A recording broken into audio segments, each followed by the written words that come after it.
Hello students, this is Mrityunjay Sen.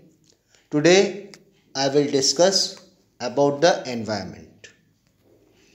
Now we have to go through these points: introduction, natural environment, ecosystems, biomes, human environment, conservation of environment and recapitulation. Student, what is environment? It is simply everything around us. All our surroundings include the air, soil, land, water, plants and animals make up the environment. In this environment, some are living material and some are non-living material. Which are living material are called the biotic substances, which are non-living materials are called abiotic substances. Some of the substances made by the human activities, these are called the human made environment. Now we have to go through the natural environment. It includes the lithosphere, hydrosphere, atmosphere and the biosphere. The lithosphere consists of all of the solid land of the planet's surface called crust and the upper mantle. The land of the crust is very uneven. There are high mountains and plateaus. These include and the deep valley. These includes the in the lithosphere and even the plains also. Now the hydrosphere includes the water.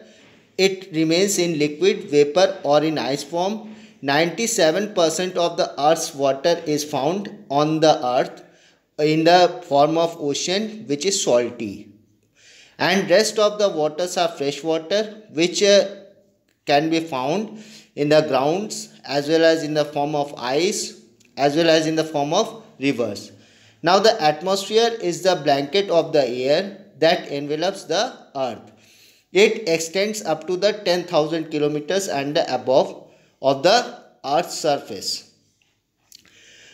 It includes troposphere, stratosphere, mesosphere, ionosphere and the exosphere. Sun's ultraviolet radiation sustains by these layers and temperature decreases accordingly when it comes on the ground. The biosphere, all living things on the earth makes up the biosphere. This includes tiny invisible microorganisms as well as plants and animals, and of course us human beings. Living beings are found on land as well as in the water. Now we have to go through ecosystem. Ecosystems are very diverse. They vary vastly in size. They can be as small as a pond or as large as a rainforest that stretches over hundreds of square kilometers. But one thing they have in common is the pattern in which the elements of the ecosystem interact with each other. This ecosystem includes the interaction on the producers and the consumers. So every ecosystem has green plants. These plants make food with the help of carbon dioxide and sunlight in the atmosphere. They also take organic nutrients and inorganic nutrients like nitrogen and water through their roots from the soil. Herbivorous feed on these plants. Thereafter it will be feeded to the carnivores. Now this is the ecosystem. There are several natural areas on the earth which are similar although they are thousands of kilometers apart. Scientists divided such naturally similar areas into large regions called biomes. But how is such similarity even possible? The answer is simple. Climate areas with similar climate will have similar ecosystem.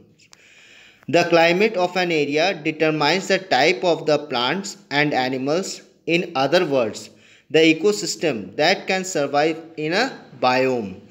This is why polar bears cannot survive in the heat of Sahara and coconut palms cannot grow in grasslands. I think you have understood, well understood. Now we have to go to the human environment.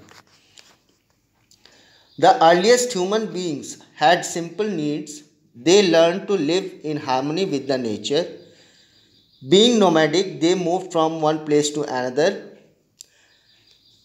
This could be because of new place was warmer in winter or had food and water stuff in abundance or provided better shelter. Slowly, as man started leading a settled life, no longer roaming for food and shelter, his needs increased. He needed land to grow crops for which vegetation was cleared. For cooking and building houses, he looked to the forest for wood. He domesticated animals that were useful to them. They conducted a settled life as well and had a surplus food for the future use. They exchanged these things with the others. These things can be again exchanged with the other things. It is called a barter system. After the barter system, they followed the currency exchange system. Now we have to go to the conservation of environment. Conservation often means protecting nature from us humans. We do not think about the long-term wood from trees in a forest to make pencils or paper. This affects of our present action. We use these things made from resources from our environment. When we switch to the lights, most of us use electricity that comes from a power plant burning a fossil fuel like coal. When we ride in cars and buses, we again burn fossil fuels like diesel and petrol. Burning these pollutes the air. Pollution affects both living being and climate. With our actions, we are pushing many species towards extinction. Now, it is very important to save our environment. How can we save our environment? How can we take care about the environment? We know that all living things have unique identities. It is the same with ecosystems. Each desert, forest, coral reef is different from others because it is made up of different species in the different place. So every species have a vital role in the ecosystem. An ecosystem is like a complex jigsaw puzzle. Its balance can be disturbed if even one component of an ecosystem is disturbed. For example, if the lion in Africa were to become extinct, the animals they eat like zebra will grow greatly in number. Eating too many plants that other animals in the ecosystem depend on. This will affect the other grazers, causing their death.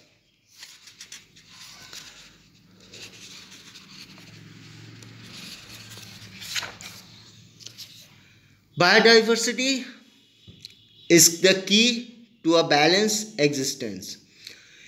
Everything, all living beings has a vital role to play. It is in ecosystem. For example, many insects pollinate flowers. So if insects became extinct, we would not have flowers. We must go stop global warming and climate change.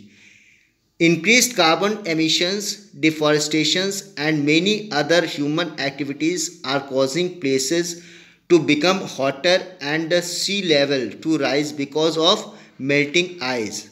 As a result, coral reefs are dying and animals like the polar bears and penguins are losing their habitat. Weather patterns are also changing. Some places have droughts while others are affected by superstorms. Now we have to go for the recapitulation. Environment serves the life for natural contents like flora and fauna world. So the all living things around us in our environment. The environment includes air, water, soil, land, covers, even living and non-living substances. All the living and non-living creatures have a deep interaction for their survival and interdependency as well. So it is well said that without environment life is impossible because environment creates possible balances to existence of life on the earth. So it is our prime duty to conserve our environment by the means of judicious use of its resources and that could be maintained for the future. Thank you students for being with me. Thank you all.